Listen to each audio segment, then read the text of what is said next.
시편 114편입니다. 114편 1절부터 마지막 절까지. 시편 114편 1절에 이스라엘이 애굽에서 나오며 야곱의 집이 방은 다른 민족에게서 나올 때에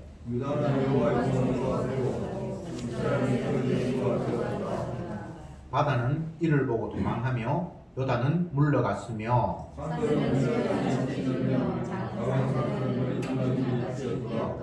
바다야 네가 도망하면 어쩌이며 요단아 네가 물러가면 어쩌인고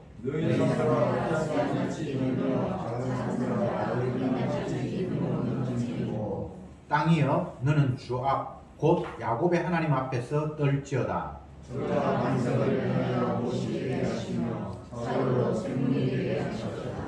아멘. 114편 역시 표제가 없어서 언제 누가 무슨 목적으로 지었는지에 대해서는 알려진 바가 없습니다.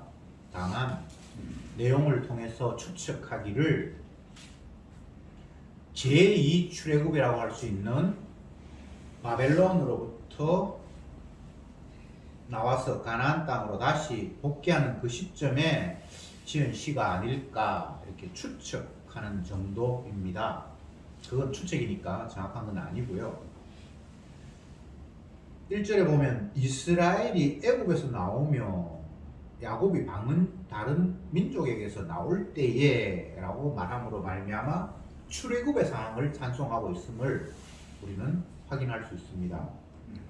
애굽에서 나오고 말이 다른 민족에게서 나올 때에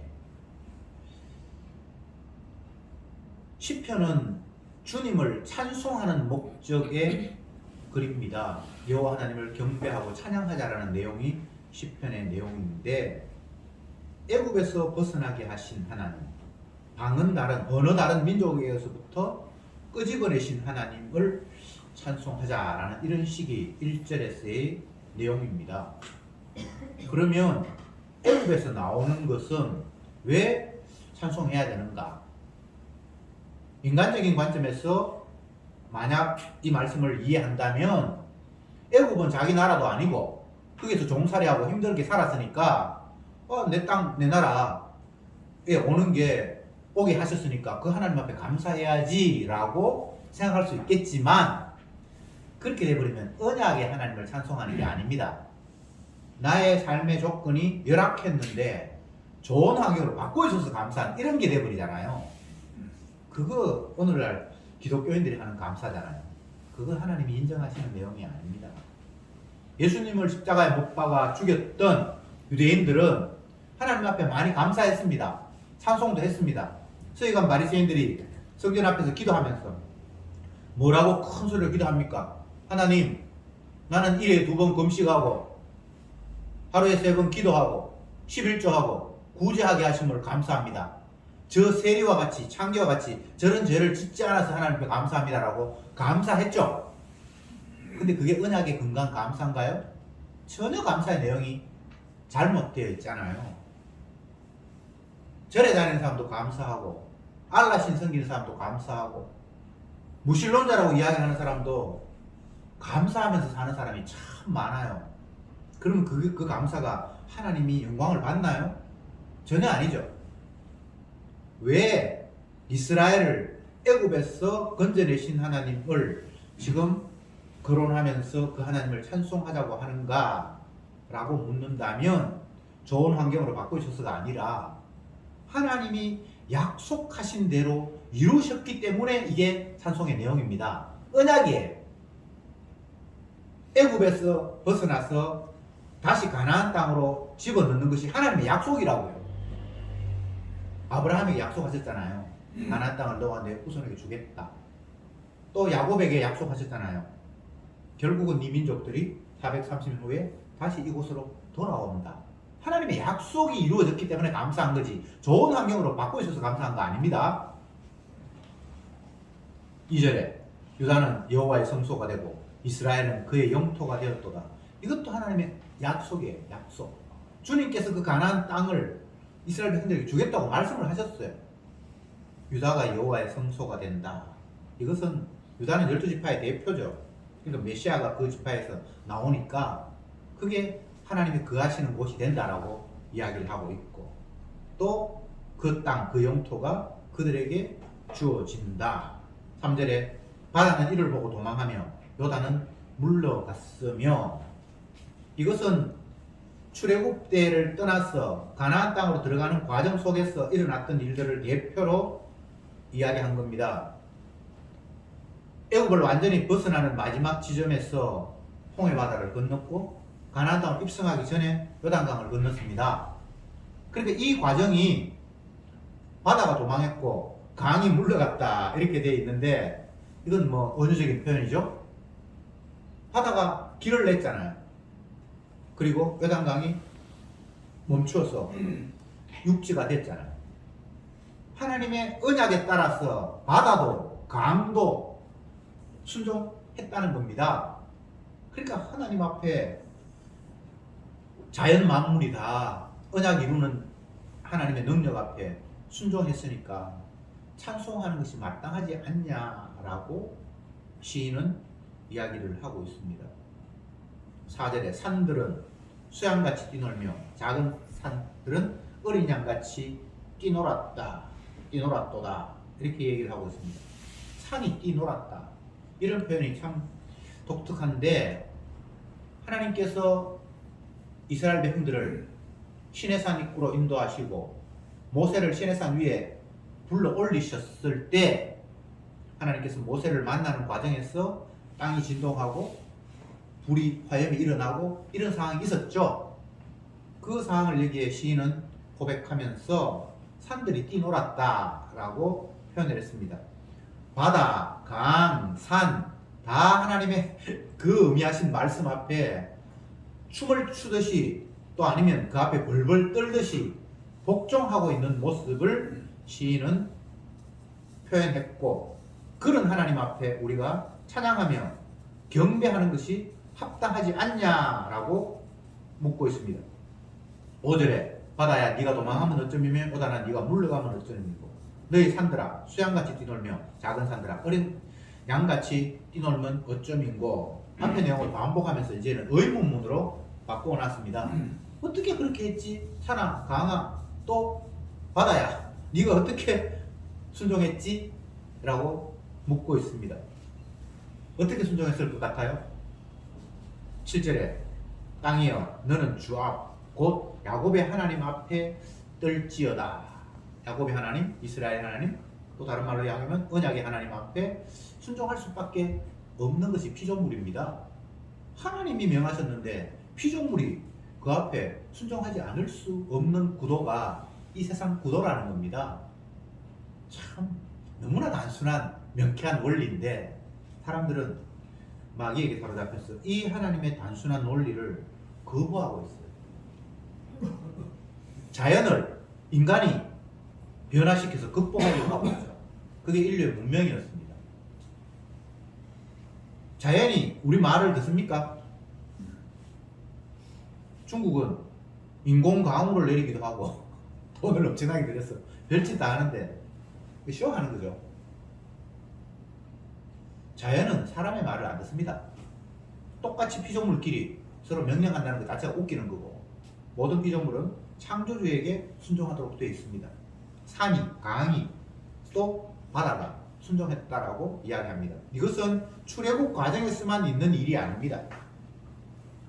온 세상 모든 때에 자연 만물은 언약하신 하나님의 앞에 굴복하고 순종하고, 다른 말로 떨고, 또 다른 말로 춤추고 복종하게 되어 있습니다. 이것이 우리가 보는 세상의 구조입니다. 예수님도 갈릴리 바다를 무리를 걸은 적도 있고 보리떡 5개로 5,000명을 먹인 적도 있고 죽은 자를 살리기도 하셨고 다양한 일들을 주님이 베푸셨습니다. 그 모든 일들은 언약에 근거해서 하나님께서 모든 피조물들의 주가 되심을 나타낸 구체적인 모습입니다. 어떤 사람은 그 모습을 보면서 야, 하나님 파워 대단하네. 1인분 도시락으로 5천 명을 먹이다니 경제적으로 이 사람은 대단한 능력을 가졌네. 이렇게 생각하는 사람들도 많았습니다. 아니, 대부분 그렇게 생각했습니다. 저 정도의 능력이라면 저분을 왕으로 세우면 그 백성들은 편안하겠네. 항상 자기가 유리한 쪽으로 예수님이 하시는 일들을 해석하고 이해하고 또 그래서 그분을 임금으로 만들려고 왕의 자리로 밀어 올리려고 애를 썼습니다. 그것은 전혀 언약에 근거한 움직임이 아니었습니다. 성경은 온통 하나님의 약속으로 채워져 있고 하나님은 능력이 많으셔서 그 약속하신 바들이 성취된다라는 이야기로 가득 채워져 있습니다. 그러기에 그 하나님은 마땅히 경배받아야 하고 피조물들은 그 하나님을 찬송하고 높여야 된다는 것이 시인의 주장입니다. 그런데 이 땅을 살아가는 인간들은 과연 그러한가? 유대인들은 메시아를 기다렸습니다. 그것도 하나님의 말씀에 근거해서 쉽게 이야기하면 하나님의 말씀 믿고 메시아가 오실 것을 기다렸습니다. 그런데 왜 그들의 그 신앙적인 행동을 예수님은 우상숭배라고 한마디로 잘라버렸습니까? 복음서에는 마태, 마가, 누가, 요한 이 복음서에는 유대인들이 우상 섬긴다는 말이 한마디도 없습니다.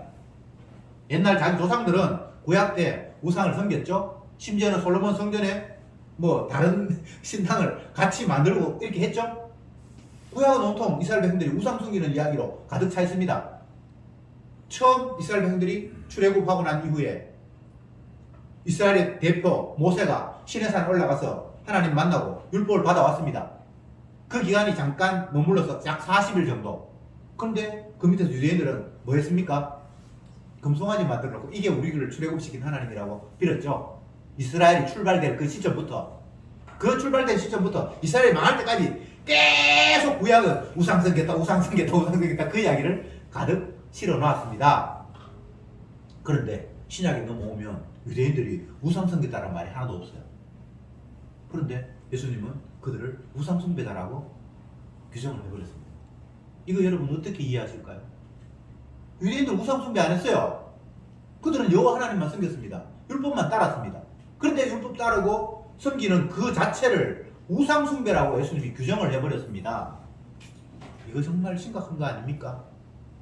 정말 바알을 섬기고 아사라를 섬기고 아니면 그 당시 로마의 뭐 제우스를 섬기고 이렇게 했는데 우상 숭배했다고 하면 인정하겠는데 이들은 그런 잡신을 안 섬겼어요. 오로지 율법 가지고 모세 율법 가지고 이게 하나님께서 우리에게 주신 말씀이니까 이 율법을 주신 여호와 하나님 그리고 율법에 근거해서 메시아가 오시겠다고 하니까 그 말씀 믿고 살았는데 그들을 향해서 너희들은 우상 숭배했다. 네가 섬기는 하나님은 내 아버지가 아니야. 예수님께서 이렇게 말씀하십니다. 네가 섬기는 건 우상이야. 귀신을 네가 지금 섬기고 있어. 그러니까 이게 진짜 미치고 폴딱 뛰고 환장할 일이에요. 귀신 섬기는 거 아닌데 여호와 하나님만 섬겼고 메시아 올 걸 기다리면서 약속이 그거니까 그게 기다렸는데 그들을 향해서 예수님께서 너희들은 우상 숭배자다 이렇게 몰아붙였습니다. 이런 게 성경이 어려운 거예요. 오늘날 교인들에게 당신들은 예수 믿는 게 아니라 마귀 섬기고 있다. 하나님께 기도하는 것이 아니라 우상에게 기도하고 있다. 앞 시간에 성경 때 우리가 살펴보았듯이 무엇을 먹을까, 무엇을 마실까, 무엇을 입을까 이런 것들은 이방인들, 개돼지처럼 취급하는 이방인들, 하나님 백성 아닌 사람들이 구하는 거잖아. 그런데 그들이 하나님 안 믿는 사람을 구하는 걸 똑같이 구하고 있는 거예요. 그러니까 그 하나님은 진짜 하나님이 아닌 우상에게 이름만 바꿔서 하나님이라고 붙여 놓은 꼴이 되고 있단 말이에요. 오늘날 이 세상이 다 그런 구도입니다. 그러면 우리를 그 범죄에서 빼고 싶죠. 근데 성경은 그걸 용납하지 않습니다. 너희들도 똑같아 라고 이야기합니다. 의인은 없어. 이 땅에 의인은 단 한 사람도 없어. 의인은 없나니 하나도 없으며 라고 이렇게 이야기하고 그 말씀을 믿고 받아들이는 사람은 의인입니까? 의인 아닙니까? 그 사람도 죄인이에요. 우리가 성경을 보면서 계속 오해하는 것 중에 하나가 자꾸 나를 율법에 갇혀있고 의인은 음란이 하나도 없다, 하나님을 아는 사람 없고 그분의 말씀을 순종하는 사람 없고 빛은 없고 어둠이다, 이렇게 이야기를 하니까 그걸 알고 있는 나는 의인이고 빛이라고 자꾸 나를 그 죄인의 범죄에서 빼고 싶은 거예요. 그게 마귀의 장난입니다. 그렇게 되면 안 됩니다. 의인은 음란이 하나도 없으면 주님 그 범위 안에 나도 죄인 맞네요 라고 이렇게 뭔가 돼야지 그 이후에 말씀이 제대로 전개가 되는데, 의인은 음란이 하나도 없다라고 하는 말씀을 믿는다고 해놓고는 나를 그 죄인의 범죄 속에 집어넣지 않고 그게 빠져서 의인이 돼버리면 그 뒤에 말씀이 엉터리가 돼버려요. 이게 복음을 모르는 사람과 아는 사람의 차이입니다.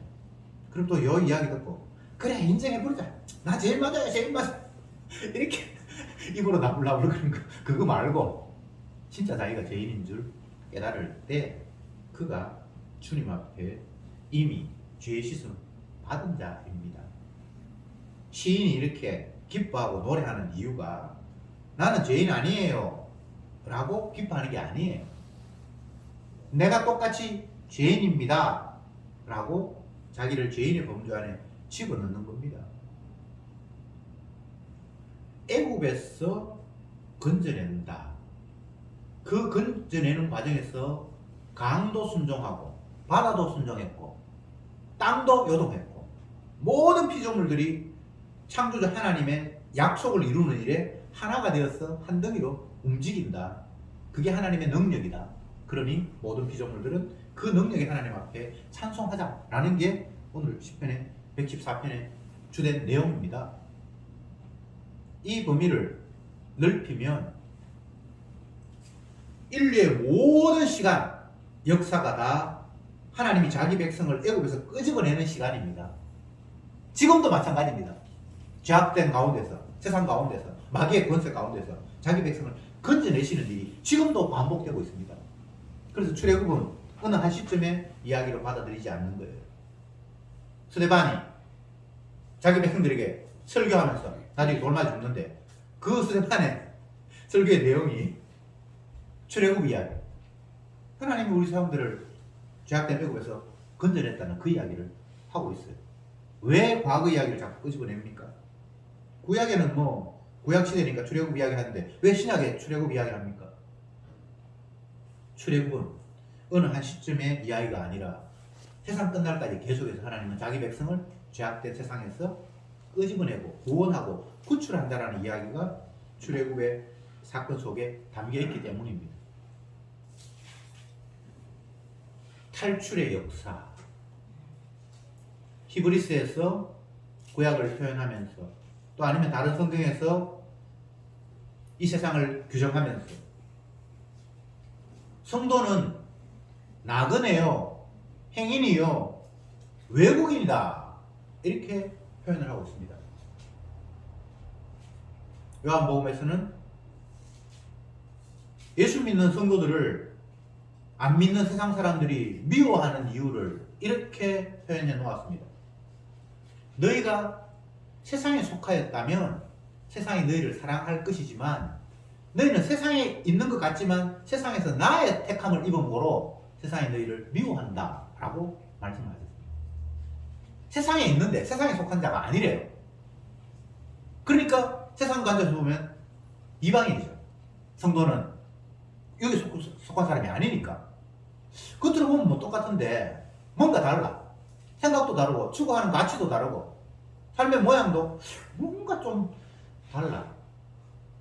그러니까 그 이질감을 다수 대중들이 소수의 성도들을 보면서 팍 느끼는 거예요. 그러니까 미워해요. 이게 사실인지 사실이 아닌지 정확하게 모르겠지만 정신병자들이 그러니까 이게 수용되어 있는 그런 시설에 어떤 사람이 미워서 힘으로 멀쩡한 사람을 정신병동에 집어 넣었어요. 그러면 그 정신병자들이 멀쩡한 사람을 알아본답니다. 쟤는 우리하고 다르다고. 근데 사실인지 아닌지 제가 확인은 못 해봤습니다. 그럴 것 같아요. 뭔가 다르겠죠, 그죠? 네. 우리는 주님으로부터 찜 당한 사람들이기에 주님으로도 찜 당하지 않는 그냥 자기 힘과 자기 능력으로 살아가는 사람들의 그 룰이나 삶의 양상이나 이것과는 물론 뭐 따라갈 모습도 있고 내한테 아나의 모습이 있으니까 따라갈 때도 있는데 어떤 때 주님께서 강제로 너 달라 라고 다른 방향으로 좁은 길로 인도하실 때에 나도 모르게 그들로부터 미움을 당하고 어울리지 못하고 기름의 물처럼 그렇게 될 수밖에 없어요. 근데 어떤 인간도 내가 왕따 당하기를 소망하지는 않아요. 그냥 그 올려서 그냥 뭐 티 안 나고 같이 우시아우시아 하면서 살기를 원하는데 하나님이 자기가 찜했다라는 이유로 그런 식으로 내버려 두지 않아요. 그러니까 성도는 늘 나그네, 행인, 외국인 취급을 받을 수밖에 없습니다. 이스라엘이라는 한 나라를 하나님이 요건 내 나라야 하고 딱 찜을 했고 그렇게 해서 그들의 삶을 주님이 이끄셨는데 그들의 삶의 모습이 나그네 행인 외국인처럼 그렇게 이 땅에서 살았어요. 그 대표적인 모습이 아브라함, 이삭, 야곱. 그들은 집도 절도 없이 뭐 집이 전혀 없는 건 아니고 임시로 텐트 치듯이 해서 또 옮기고 또 옮기고 계속해서 옮기도록 하나님께서 유도하셨어요. 왜?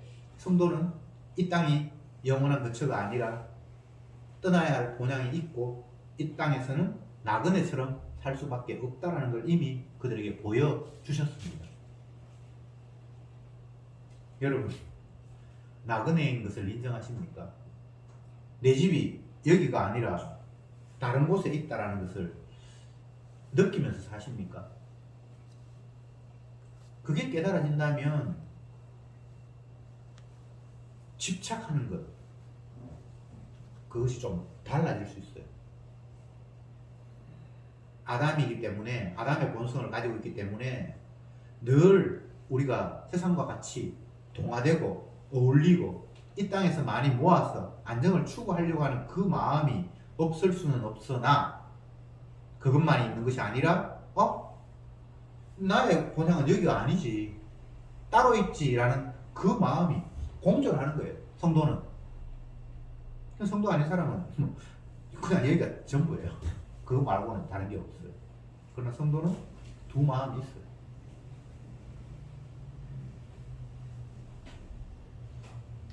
7절 말씀에서 땅이여 너는 주 앞 곧 야곱의 하나님 앞에서 떨지어다.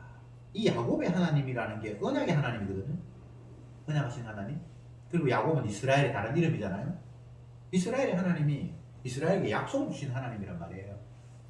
그러니까 그 앞에 떨고 순종할 수밖에 없습니다.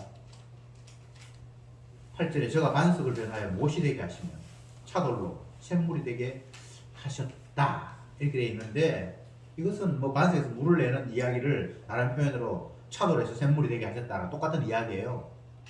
쉽게 이야기하면 없는 곳에서 뭔가 새롭게 만드시는 무에서 유를 창조하시는 능력입니다. 사막은 원래 물이 없는 곳이잖아요. 일부러 주님께서 그런 곳으로 인도하셨죠. 애국도 비가 안 내리는 길로 유명한 동네예요. 그런데 저 위에서 물이 흘러서 그 강이 있어서 그들은 강물을 퍼먹고 한 번도 목마른 적이 없는 생활이 애국의 생활입니다. 근데 그들을 하나님이 애국에서 벗어나서 집어넣은 첫 번째 곳이 물도 안 흐르고 비도 안 오고 하는 사막 지역으로 이끌었단 말이죠. 그런데 물이 없다고 하소연하니까 하나님께서 모세를 시켜서 반석으로 치라, 반석을 치라, 지팡이로 치라. 그렇게 해서 돌을 쳤는데 거기서 물이 솟아났다는 것 아닙니까? 땅에서 물이 나는 건 있어요. 근데 반석이 깨져가지고 거기서 물이 나는 거는 이거는 불가능한데 뭔가를 만드는 거잖아요. 무에서 유를 창조하신 거잖아요. 생명이 없는 곳에서 생명이 탄생되는 그런 과정, 그것이 언약의 과정이라고 주님은 설명하고 있습니다. 새로운 피조물은 우리가 바뀌어서 되는 게 아닙니다. 니고데모에게 네가 거듭나지 아니하면 결코 하나님 나라를 볼 수 없다라고 예수님께서 말씀하셨을 때 니고데모의 반응, 내가 나이가 지금 몇인데 이 나이에 다시 어머니 뱃속에 들어가서 다시 갓난아기로 태어나야 된단 말입니까? 이것 말고 인간이 거듭나는 것에 대한 이해는 없습니다. 니고데모 멍청한 사람 아닙니다. 유대인들의 스승이었습니다. 지도자였습니다. 똑똑한 사람입니다. 그 똑똑한 사람이 예수님께서 거듭나야 된다고 말씀하시니까 내가 지금 나이가 뭐 60 모르겠다 됐는데 이 나이에 다시 엄마 뱃속에 들어가가지고 다시 조그마한 애로 응애가 다시 태어나야 된단 말입니까? 이게 예수님 말씀입니다. 인간의 이해예요. 그 사람이 멍청한 게 아닙니다. 그 이해 말고 거듭나야 된다는 말을 다른 방법으로 이해할 재주가 없습니다. 인간은 다시 태어나야 된다. 그러니까 엄마 뱃속에 다시 태어나는 거지. 뭐 어떻게 다시 태어나는 겁니까? 예수님의 말씀 앞에 인간들은 이런 식의 이해 말고는 다른 이해가 없습니다. 근데 성경 안에서는 보면 예수님이 십자가 짐으로 말미암아 자기의 백성을 만들어내시는 거예요. 새롭게. 옛날 베드로가 아닙니다. 옛날 야곱이 아닙니다.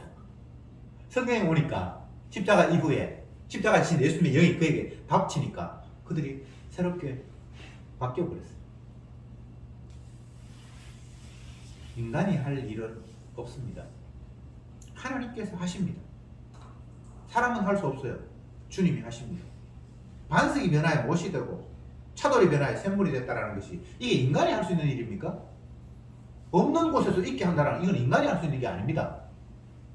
주님이 창조의 능력으로 너희들을 이렇게 바꾸실 것이다라는 약속이 이 이야기 속에, 이 사건 속에 내포된 그림입니다. 출애굽. 세상으로부터 애굽은 세상의 대표입니다. 그 세상으로부터 끄집어낸다. 탈출한다. 이건 인간의 힘으로는 불가능한 일입니다. 이스라엘 백성들이 애굽에서 나올 때 그게 가능한 일이었습니까? 불가능한 일이잖아요. 나올 이유도 없었어요. 세상에 살면 뭐 제일 괜찮은 잘 사는 나라에서 왜 나옵니까? 이스라엘 백성들은 출애굽을 원치 않았습니다.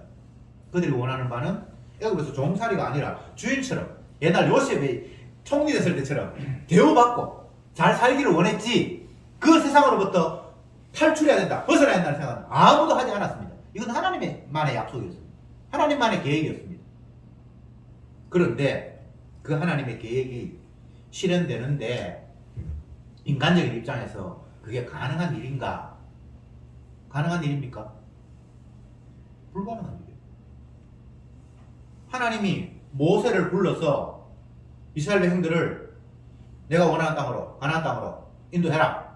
그렇게 말씀하시면서 첫 번째 말씀하신 것이 바로에게 찾아가서 왕이니까, 애굽의 왕이니까, 애굽에 살고 있는 사람들을 끄집어내야 되니까, 이스라엘 백성들을 끄집어내야 되니까 왕에게 찾아가서 이 백성을 내보내라.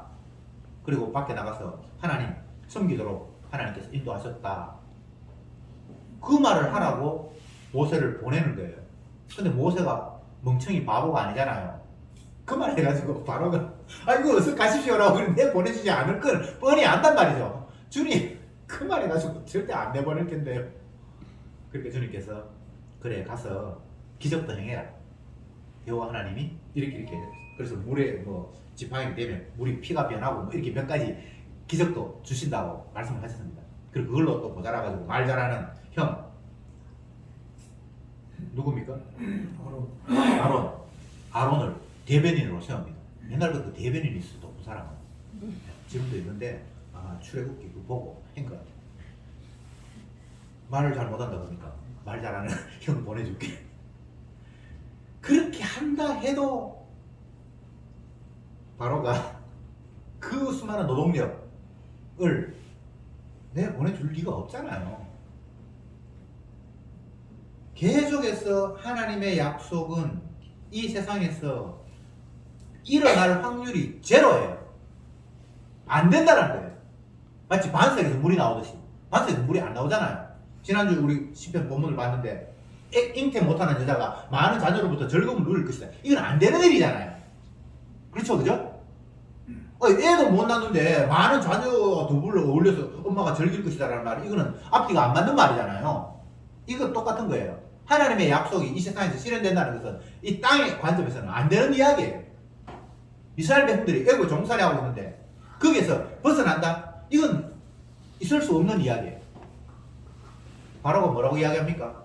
여호와 하나님, 너희 하나님, 내가 성기는 여호와 하나님이 뭐 이 백성을 저쪽으로 내보내서 하나님 섬기라 그런다고? 나 여호와 몰라. 한마디로 조롱하잖아요. 이게 세상 가운데서의 하나님의 말씀의 위치예요. 이 세상 지금 우리가 살아가는 세상과 마찬가지입니다. 하나님 말씀을 세상 사람들한테 이야기하면 이 바로와 같은 똑같은 반응이에요. 돌아는 아니지 뭐 쓸데없는 소리 하고 있는데 이런 반응 말고는 다른 반응이 나올 수가 없어요. 말 잘하면 그들에게 먹혀들지 않겠냐. 아무리 말 잘해보세요. 이거는 안 되는 거예요. 전도 훈련 받아가지고 나가면 된다. 안 되는 거예요. 모세가 멍청한 사람 아니고 애굽에서 왕궁에서 왕자로 특별히 개인지도 받으면서 영어도 가해받고 개인지도 받으면서 살았어요. 엘리트 교육만 받았단 말이에요. 멍청한 사람 아닙니다. 그리고 그 말이 부족하다고 해서 옆에 형 아론도 붙여놨는데 그래도 안 되는 겁니다. 이건 뭐 하려고 그 많은 노동력을 내보내주겠습니까? 아니면 바로가 안 내보내주면 그들이 뭐 안 준 것처럼 뭐 스트라이크를 일으켜서 나올 수 있는가? 그런 마음도 없습니다. 그들은 무기도 없고 뭐 아무 뭐 능력이 없어요. 숫자적으로도 인원이 모자라고. 그런데 하나님은 하신다는 거예요. 이게 왜 이런 일이 벌어집니까? 그게 하나님의 뜻이고 약속이니까. 그러니까 그 약속을 이루신 하나님을 찬송하자고 반석이 변해서 못이 되고 차돌이 변해서 샘물이 되는 그 능력의 하나님을 우리가 믿어야 된다라고 그 하나님을 찬송하자라고 이야기하고 있는 거예요. 마지막으로 마태복음 26장 봅시다. 28절 26장 28절 같이 읽어봅시다. 이것은 죄사함을 얻게 하려고 많은 사람을 위하여 흘리는 바 나의 피 곧 언약의 피니라. 예수님이 십자가 못 박히 돌아가시기 전 마지막 6월절에 제 아들에게 다 불러 모아놓고 떡을 나누시고 잔을 나누시면서 하신 말씀이 이것은 죄사함을 얻게 하려고 많은 사람을 위하여 흘리는 바 나의 피 곧 언약 약속의 피니라. 이렇게 말씀을 하셨습니다. 주님의 최종적인 약속은 십자가 지셔서 자기 백성을 죄에서 씻겠다라는 이게 최종적인 약속이거든요. 앞부분에는 애국에서 끄집어내겠다 이런 게 약속이지만 이건 다 십자가를 겨냥한 임시적인 조치예요. 나의 피 곧 언약의 피니라. 죄사함을 얻게 하려고 흘리는 바 나의 약속의 피니라. 사실은 이 한마디 안에 이 오늘 시편이 다 담겨 있는 거예요. 이것 때문에 주님을 찬송해야 할 이유라고 설명하고 있는 거예요. 이 일이 반석에서 물을 내는 일이고 이 일이 불가능한 애굽 종살이하는 그들을 끄집어내는 일이고 이 일이 하늘에서 만나를 내리는 일이고 광야라는 곳은 참혹 그 생명체가 못 사는 곳입니다. 생명체가 못 사는 곳으로 사람을 인도해 놓고 거기에서 먹을 것도 주시고 물도 내시고 하나님께서 살리신다는 거예요. 여러분 이 세상이 영적으로 보면 소돔입니다. 살 수 없는 곳이에요. 광야예요. 성도가 살 수 있는 세상이 아닙니다.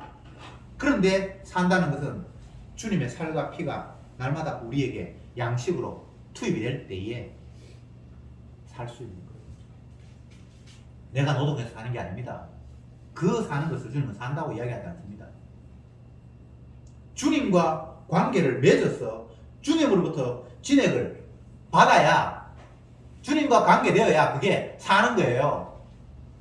쉽게 이야기하면 성도는 주님의 살과 피의 은혜가 날마다 우리에게 공급이 될 때에 그를 주님은 살았다라고 이야기하는 거예요. 이건 우리가 어떻게 할 수 있는 게 아닙니다. 그가 채찍에 맞음으로 우리가 나음을 입었다는 주님의 그 약속. 오늘 마태복음 26장 28절에 죄사함을 얻게 하려고 흘리는 바 나의 피, 그것 때문에 너희는 산다라고 말씀하셨습니다. 기도합시다. 주님, 이 땅의 모든 인류들은 주님의 피의 공로를 드러내기 위한 존재로 지음받았습니다. 피로 씻음받지 못한 자는 영벌에, 그 피로 사함받은 자는 영생. 이러나 저러나 주님의 피의 능력이 누구를 심판하고 누구를 구원하는 그런 능력이었습니다. 주여, 저들이 이 땅에 오늘도 주님께서 살려주셨사오니 이 피의 능력만 자랑하며 전파하며 감사하는 저들이 되게 하옵소서. 예수님의 이름으로 기도드리옵나이다. 아멘.